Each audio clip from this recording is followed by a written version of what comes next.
यहाँ पर ये तो भारतीय जनता पार्टी की बड़ी हम मेहरबानी कहेंगे कि ये जो यहाँ पर ठेके जो खोले जा रहे थे, यहाँ पर अगर ठेके खुले होते तो रोज़ एक आदमी इन गड्ढों में मरा होता। यहाँ पर स्कूल खोली गई थी, एक मुख्यमंत्री थी कांग्रेस की, वो उद्घाटन करके गई थी। आज 10 साल होने वाले हैं, उस पर स्कूल नहीं खुली बच्चों की। यहाँ कोई भी एक नया काम आम आदमी पार्टी की तरफ से नहीं हुआ है और अरबों करोड़ों रुपए के पैसा जो सड़कों के ऊपर लगा दिया गया है और गड्ढे जो हैं ये बनाए गए हैं।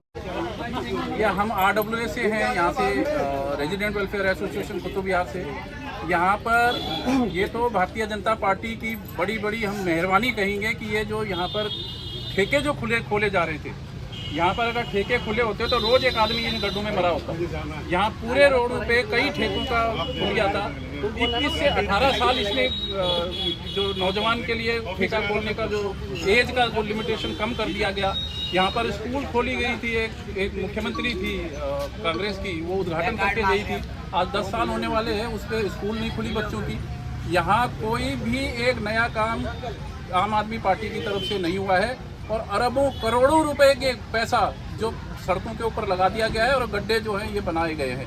आप ये नाला चल रहा है, सामने जो नाला चल रहा है, ये नाला जब स्टार्टिंग में था तो ये 12 फुट 13 फुट नीचे बहता था। आज की तारीख में 3 फुट ऊपर बह रहा है, ये सिर्फ सड़क से 3 फुट ऊपर। तो नाले की बात जहाँ आई है, नाला यहाँ पर सीवर वीवर मैं कहना चाहूँगा बहुत पहले डल चुका है, पर सीवर अब तक चालू नहीं हुआ है कई जगह, जिसके कारण ये धसाव हो रहा है रोड। आप यकीन नहीं करोगे, कॉलोनी में करोड़ों रुपए के मकान नीचे दबा दिए गए हैं। जो मतलब 15 फुट नीचे हमारे मकान दबा दिए गए हैं कि हम रोड बना रहे हैं, हम इंफ्रास्ट्रक्चर ला रहे हैं, हम ये ला रहे हैं।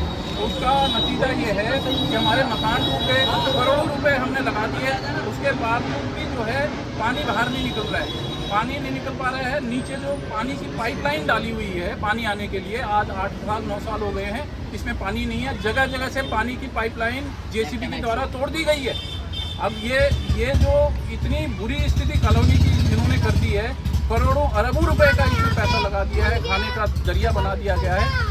ये केजरीवाल कांग्रेस की खून और पसीने से, जो कांग्रेस का पूरा देश में भ्रष्टाचार हुआ, उसके पसीने की बूंद जो गिरी थी ना दिल्ली में, उससे इस केजरीवाल का जन्म हुआ है। और ये जो जब जिसकी बात ये बूंद थी पसीने की, वही भ्रष्टाचारी है, तो उसका जो पैदाइश है वो कैसे भ्रष्टाचारी तो होगा ही। वो तो उसके अंदर तो आएगी नहीं देशभक्ति। भ्रष्टाचारी की बात आई है तो अभी केजरीवाल जी का क्या लगता है, जमानत हो पाएगी या नहीं? हम तो कह रहे भगवान करे केजरीवाल को वहीं से फांसी के तरीके पर पहुंचा दिया जाए, क्योंकि वो जो है आगे हम खुशियाँ मनाएंगे, वहीं से निपट जाए तो बढ़िया है। कम से कम देश आज़ाद हो जाएगा एक बार। हो देश की आज़ादी के लिए आम आदमी पार्टी को फांसी चढ़ाने के लिए तैयार हैं। और मैं आपको एक चीज़ और बताऊं, आप लोगों ने, हम लोग रामलीला करते होंगे, आप भी रामलीला करते हैं। रामलीला में आपने मकरध्वज का नाम सुना होगा।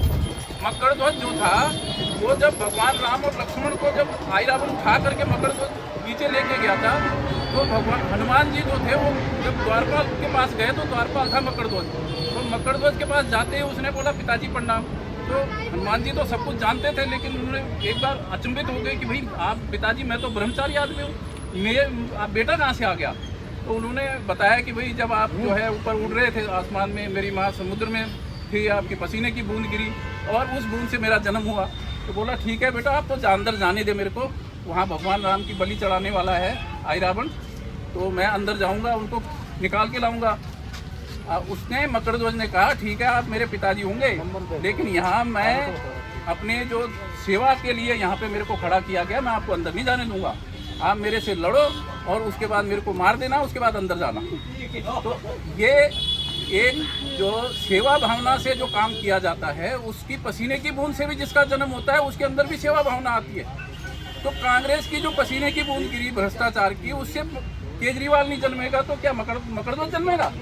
केजरीवाल ही जन्मेगा। केजरीवाल के अंदर कभी भी देश सेवा और सेवा भावना की बात आएगी ही नहीं, ये लिख के गारंटी की बात है। और देशवासियों के लिए गणतंत्र दिवस पर आप क्या मैसेज देना चाहेंगे और सरकार को क्या कहना चाहिए? सरकार के लिए तो जो है 4 मंत्री अंदर थे, हम तो कह रहे हैं 4 और चले जाएं, कम से कम निपट जाए ये सारा का सारा। और हम कह रहे हैं केंद्र सरकार जल्दी से जल्दी अध्यादेश ला करके दिल्ली में जो है तुरंत फैसला करे और जितने यहाँ रोहिंग्या बैठे हुए हैं जो इनको ये सपोर्ट कर रहा है, समर्थन कर रहा है, वो सारे के सारे निपटे, अपने देश को जाएं, वो भी बेचारे वहाँ अपना काम धंधा करें, हमें जीने दें। यहाँ ढंग से थोड़ा सा केंद्र सरकार आकर के अपने हाथ में ले और ये काम थोड़ा सा सुचारू रूप से चले। अरे भाई आटे में नमक खाओ, ये तो पूरा आटा ही खा गए पूरा का पूरा। आप देखो सड़क की हालत क्या हो रखी है, 10-10 फुट गड्ढे बने हुए हैं नीचे, पूरा का पूरा मिट्टी खा गए, जो मिट्टी नीचे से निकली है उस मिट्टी को भी बेच के खा गए। ये हालात है सरकार के बदहाल पर जनता बेहाल। और यहाँ पर हमारे साथ WHO मौजूद थे, उनसे भी बातचीत हुई। तो इसी के साथ अपनी वीडियो के अंतिम क्षण पर मैं आपको गणतंत्र दिवस की ढेरों बधाइयाँ देता हूँ। और देश के बदहाल पर आपकी क्या राय है हमें कमेंट करके जरूर बताएं और देखते रहे NAV 24 न्यूज़। धन्यवाद।